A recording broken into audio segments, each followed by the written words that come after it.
Ito daw pong si Senator Alan Peter Cayetano ay binansagan ng mamamayang Pilipino na hari na walang kaharian.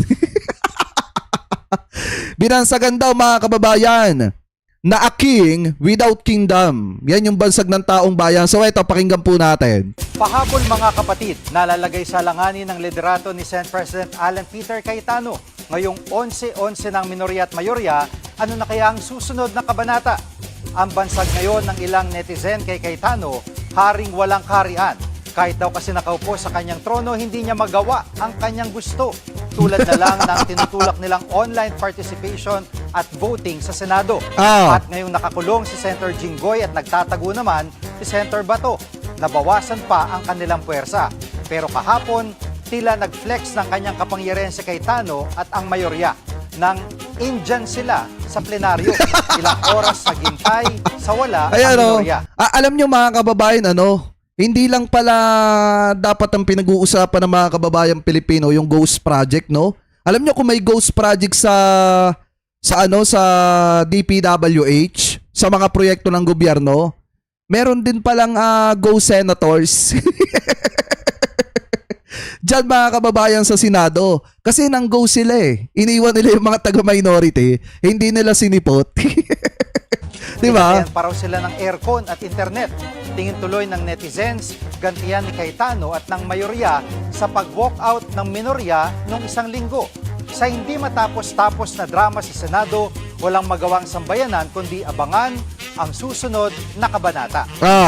Hindi, may bago na movie ngayon sa Senateplex, Go Senators. The 13.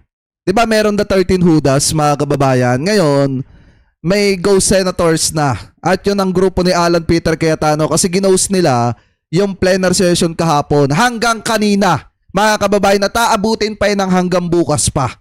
Na hindi po sila sisipot mga kababayan dyan sa sa plenary session para trabahuin yung mga dapat trabahuin. So ngayon, ituloy pa natin yan mga kababayan. Bukod sa usapin ng pagiging king ni Alan Peter Cayetano without kingdom, meron din po tayo nakitang balita na kung saan mga kababayan, ito daw pong Senate Majority Block, nagpasabi na daw po palang hindi po dadalo sa sesyon at i-injanin po talaga nila itong mga taga-minority. So ngayon, ito ituloy po natin. Kasi dito talagang lantaran na pinagbibitaw na siya sa pwesto ng mga kasamahan niya. Jed, may abiso ba ang mga miyembro ng mayorya na hindi sila dadalaw sa sesyon ngayong hapon? Monica, hindi gaya kahapon na walang kahit anong abiso ang mga miyembro ng Senate Majority Block. Ngayong araw ay maagang naabisuhan o nasabihan yung mga miyembro ng minorya na hindi muli sila dadalo o pupunta ng sesyon yung mga miyembro ng mayorya. Tila napuno na ang ilang minority senators sa magkasunod na pagliban ng mga miyembro ng mayorya sa sesyon nang walang malinaw na dahilan. Kaya ang hamon kay Senate President Alan Peter Cayetano, mag-resign o magbitiw na siya sa pwesto. Diba? Senate President Alan Peter Cayetano should resign as he has shown that he cannot function as the leader of the Senate anymore. Yan. Total naman hindi na siya gumagana mga kababayan sa madalit salita. Hindi na siya nagtatrabaho bilang Senate President. Ibig sabihin, napaka-incompetent na po niya sa bagay na ito. Kaya dapat talaga mag-step down na siya, mag-resign na po siya. Yun po yung pinakamainam na paraan. Mag-aalas 3:30 ng hapon nang i-anunsyo ni Senator Juan Miguel Mig Zubiri na nagpasabi umano si Senate President Cayetano na hindi sila muling dadalo ng sesyon ngayong araw. May advisory sir, hindi uli sila darating sir. Wala uling session. Hanggang bukas pa yan. Bago pa ito, bandang 3:15 ng hapon, makikitang lumapit si Senate Secretary Jose Luis Montales kay Senate Minority Leader Vicente Tito Soto III. Walang impormasyon kung ano ang sinabi ng Senate Secretary kay Senator Soto. Ngunit pagtapos nito ay kinausap niya ang kanyang mga kasamahan sa minorya. Sinundan na ito ng pagkausap nila sa mga bisitang nasa plenaryo at ang pag-anunsyo na nag-abiso na si SP Cayetano tungkol sa hindi nila pagpasok. Diba? Pinirma rin ito ni Senator Francis Kiko Pangilinan. Alam mo, Senator Alan Peter Cayetano, kung ngayon ka lang magpapa-epal, tigilan mo na yan. Hindi kailangan ng mamamayang Pilipino yan ngayon. Ang kailangan natin maisabatas yung hospital bills na kung saan pinagbabawal yung pag-hostage ng mga ospital sa mga kababayang Pilipino po natin na walang pambayad ng kanilang bills, mga kababayan. At saka ang isa pa dito, kailangan ding maipasa yung dalawang nakapending na batas ni Senator Kiko Pangilinan na makakatulong sana sa mga kababayan po nating magsasaka, lalo na at magkakaroon na ulit ng La Nina. Diba? Magkakaroon na ulit ng matinding pag-ulan. At ang isa pa dyan, may mga panukalang batas pa na mapapakinabangan ng taong bayan na makakatulong sana sa mamamayang Pilipino na kailangan maisabatas na po ngayon. Eh ang problema, Senator Alan, kung ngayon ka po magpapa-epal, hindi po matatanggap ng mamamayang Pilipino yan. Dahil sa bawat kalokohang ginagawa nyo dyan, sana maisip nyo na kahit gumawa kayo ng kung anong gagawin nyo dyan, kahit puro kapalpakan, pinapasahod pa rin kayo ng taong bayan. Kasi nga walang pagpipilian ang mamamayang Pilipino. Pangilinan na hindi umano dadalo sa sesyon ang mga senador sa majority bloc. Batay aniya sa ipinaabot na mensahe sa kanila mula sa Senate President. Bago pa man ito, sinabi na ni Senator Erwin Tulfo na plano na nilang maghintay muli sa pagdating ng majority bloc. Base na rin ito sa suhestyon ng kanilang Senate Minority Leader na si Senator Soto. Sakaling hindi talaga magpakita ang mga Hanggang bukas pa yan, mga kababayan, hindi po magpapakita dyan si Alan Peter Cayetano kasi natatakot siya na baka mapalitan. Ang diskarte nga nila ganito, mga kababayan Hindi sila papasok ng papasok at hihintayin po nila yung investigasyon ng Senate Blue Ribbon Committee. Tapos ang gagawin nila sa investigasyon ng Senate Blue Ribbon Committee, idadawit yung iba mga senator dyan sa minority. Ano po, mga kababayan, yun yung gagawin nilang diskarte dyan. ito. Allegedly. Magpupulong muli sila. Nangihinayang din si Senator Tulfo sa nawawalang oportunidad na sila ay makapagtrabaho dahil lang sa ginagawang ito ng mga kapwa niya senador. Tama. Maghihintay na kayo, sir. Maghihintay na lang kayo ngayon. Ulit, and at the same time, magdarasal na sana pumasok sila dahil sayang po ang sweldo. Paano pag wala dumating? Paano pag walang dumating ulit sa kanila? What Wala happens? tayong magagawa, sayang lang ang sweldo. So paano kung hanggang bukas wala rin? Hindi kayo Sayang pa rin ang sweldo, 300,000 mahigit, sayang. Ano? Sayang ang pinapasweldo ng taong bayan. Biruin nyo, 300,000 mahigit kada buwan. Diba ganun po katindi, 300,000 kada buwan. Iyak naman ang iba Mahigit ang sahod ng isang senators. pang minority senators na papasok pa rin sila sa kabila ng ginagawa ng majority. We'll be here because it's our duty. And we appeal to all our colleagues. They should attend session. It is their duty. Binabayaran tayo ng taong bayan para magtrabaho, para mag-legislate. Hindi para mag-absent lamang at magbulakbol. Nasa 25 billion pesos ang ginagastos ng Senado sa araw-araw nitong operasyon. Diba? Kaya nangihinayang si Senator Sherwin Kita nyo? Nasa 25 million pesos, tama ba? Yung ginagastos ng Senado sa araw-araw po nitong operasyon. Diba ganun katindi, mga kababayan? Ganun katindi ang inaalpasan yung pera kada araw pagka merong trabaho dito po sa Senado. Lamang at magbulakbol. Nasa 25 billion pesos ang ginagastos ng Senado sa araw-araw nitong operasyon. Kaya nangihinayang si Senator Sherwin Gatchalian sa mga naaapektuhang trabaho. Kabilang na ang mga nakabinbing pag-aproba sa mga panukalang batas. Ngayong araw lang nakabinbin na ang confirmation ng ilang military personnel.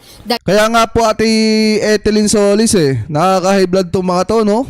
Dagdag naman ni Senator Risa Ontiveros, wala naman silang balak hadlangan ng anumang pagdinig ng mga komite gaya ng Blue Ribbon, basta nasa tama ito. Hiniling naman ni Senator Bam Aquino na pumasok na bukas ang kanyang mga kasamahan dahil aniya, pwede naman nilang pagdebatihan ang kahit anong bagay at dito aniya sa Senado dapat magdiskusyon dahil nandito sila para magtrabaho. Kaya hinihikayat niya ang kapwa niya mga senador na nagmamahal pa aniya sa institusyon.